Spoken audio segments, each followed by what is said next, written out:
एक बार की बात है, एक छोटे से गांव में कृष्णा नाम का एक युवक रहता था।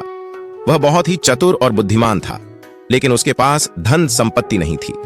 कृष्णा का सपना था कि वह अपने गांव को एक बेहतर जगह बनाए, जहां सभी खुशहाल हों और किसी को भूखा न रहना पड़े। लेकिन उसके पास इतने साधन नहीं थे कि वह यह सपना पूरा कर सके। गांव के पास एक पुराना सुनसान किला था।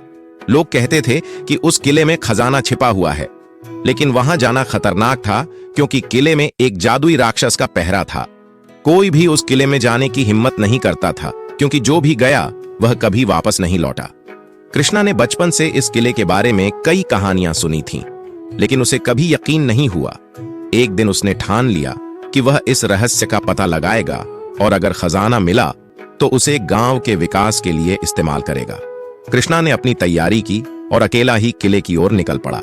जब वह किले के पास पहुंचा तो वहां का माहौल बहुत डरावना था, लेकिन कृष्णा निडर था।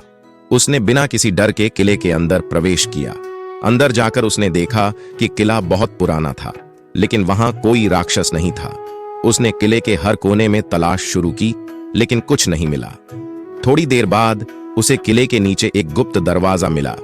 दरवाजा बहुत भारी था, लेकिन कृष्णा ने अपनी पूरी ताकत लगाकर उसे खोल दिया।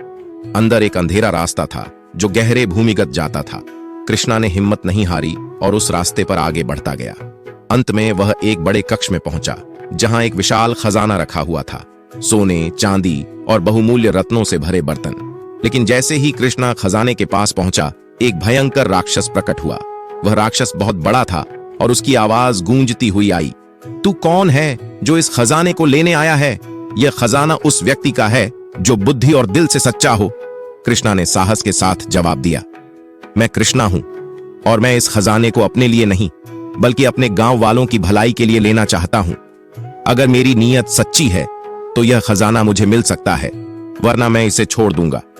राक्षस ने कृष्णा की बात सुनकर उसकी सच्चाई और निष्ठा को समझा। उसने कहा, तू वास्तव में दिल से सच्चा है। यह खजाना अब तेरा है, लेकिन इसे सही तरीके से इस्तेमाल करना। याद रखना, अगर इस खजाने का गलत उपयोग हुआ तो यह फिर से गायब हो जाएगा। कृष्णा ने खजाने को लिया और वापस अपने गांव लौट आया। उसने उस धन का इस्तेमाल गांव के विकास में किया। नए स्कूल, अस्पताल और कुएं बनवाए।